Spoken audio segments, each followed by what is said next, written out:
नमस्कार, मैं हूं रजनीकांत और आप देख रहे हैं साथ आप सभी का बहुत बहुत स्वागत। बुधवार को बिहार के कद्दावर मंत्री नीतीश कुमार के काफी करीबी श्रवण कुमार और जदयू के विधायक हिल्सा से प्रेम मुखिया, ये दोनों भीड़ के हत्थे चढ़े। थोड़ी बहुत नोकझोंक हुई, धक्का मुक्की हुई, उसके बाद ग्रामीणों ने खदेड़ दिया। हिल्सा थाना क्षेत्र के मलामा गांव, या वही गांव है जहां कुछ दिन पहले इस गांव की 9 महिलाओं की मौत सड़क दुर्घटना में हो गई। मंत्री श्रवण कुमार विधायक को लेकर के उस गांव में गए थे, लोगों से मिलने की कोशिश कर रहे थे, जानने की कोशिश कर रहे थे और उनके दुख में शामिल होने गए थे। बावजूद इसके लोग इतना उग्र क्यों? राजनीतिक साजिश या कुछ और था? इन तमाम चीजों को बहुत ही ध्यान से समझना। श्रवण कुमार एक ऐसे मंत्री हैं जो सभी के सुख दुख में या किसी के भी कार्यक्रम में अगर आपने बुलाया है तो वो जरूर जाते हैं। लोगों के नेता हैं, पब्लिक के नेता हैं, सभी के बीच उनकी मौजूदगी रहती है। ऐसा कोई आयोजन नहीं होता है जिले में जिसमें श्रवण कुमार आपको देखने को नहीं मिले। जीविका दीदी थी तो उनके मुआवजे की भी चिंता थी, तमाम चीजें। मगर ये जो हमला हुआ, कुछ लोगों की साजिश रही, कुछ असामाजिक तत्व इन्वॉल्व हुए, ये तमाम परिस्थितियां क्यों बनी? कुछ लोगों का कहना है कि घटना के दिन स्थानीय विधायक ने सभी को मुआवजे की बात कही थी, आश्वासन दिया था और मुआवजा नहीं मिलने का जो टीस था वो लोगों के मन में था। ऐसे में किसी ने उसमें हल्का सा पलीता मार दिया, माचिस मार दी और वो थोड़ा विस्फोटक। मंत्री जी को इस उम्र में 1 किलोमीटर तक पैदल दौड़ना पड़ा, भागना पड़ा, चाहे आप इसको जो भी संदर्भ में कह लें, मगर आज के प्रमुख मीडिया हाउसेज में ये सबसे बड़ी खबर के रूप में देखी जा रही है। अब लोग इसको नीतीश कुमार के साथ से लेकर जोड़ रहे हैं, तो कुछ लोगों की जाति से। मगर सवाल है कि आखिर ये जो मामला हुआ, या तो जनप्रतिनिधि की जो जवाबदेही होती है उससे उसकी विमुखता को भी जोड़कर देखा जा सकता। अब आप कितने एक्टिव थे प्रेम मुखिया विधायक, क्या प्रोसेस है, ये अभी तक जन जन तक नहीं पहुंचाया गया है। अक्सर आप देखते होंगे कि मौत के बाद मुआवजे के लिए सड़क जाम किया जाता है।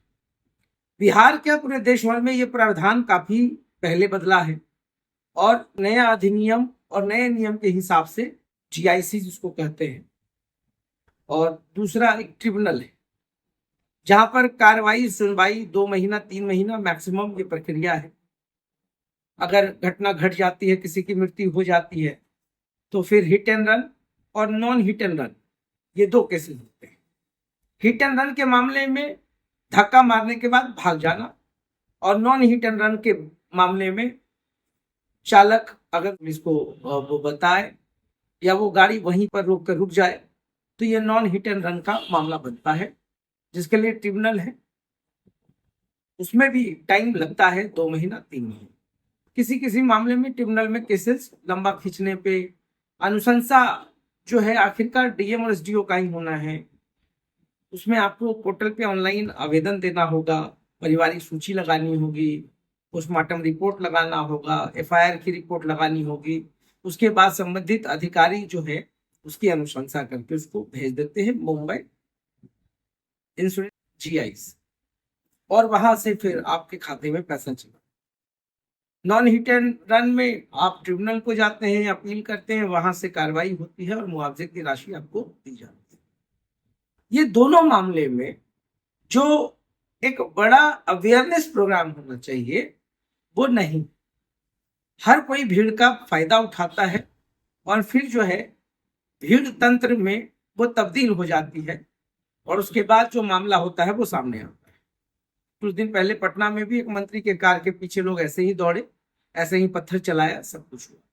श्रवण जी के मामले में उनका अपना गृह जिला है, घर है, बहुलता है, सब कुछ है, बावजूद इसके मुझे लगता है कहीं ना कहीं लोगों ने इसको मिसलीड किया और जनप्रतिनिधि ने इसको बहुत ही गंभीरता से नहीं लिया। अगर चाहते तो ऑनलाइन सारी प्रक्रिया को पूरा करवा सकते, भागदौड़ की बात होती है, मगर उस पर टाला तो चीजें ऐसी वर्स्ट हो जाती। बहुत सारे विरोधी काफी खुश होकर के पोस्ट भी कर रहे थे। काफी लोगों ने यूट्यूब या अन्य सोशल मीडिया पर श्रवण कुमार के भागते हुए तस्वीर को भी लगाया, हर चीज को। और मुझे लगता है जो लोग आज इस पूरे मुद्दे पर बोल रहे हैं, उनमें से अधिकांश लोगों को ना तो प्रावधान के बारे में जानकारी होगी और ना वो चीजों को समझते होंगे। बस उनके लिए एक राजनीतिक मुद्दा है, मगर राजनीति में आप भी हैं। आज इनकी सरकार है, कल किसी और की होगी। आज आप हंस रहे हैं, कल आपको भी इन्हीं तमाम चीजों का सामना करना पड़ेगा। तो ऐसे में जब तक पूरी जानकारी ना हो, पब्लिक के बीच में उनके इमोशनल सेंटिमेंट से नहीं खेलना चाहिए।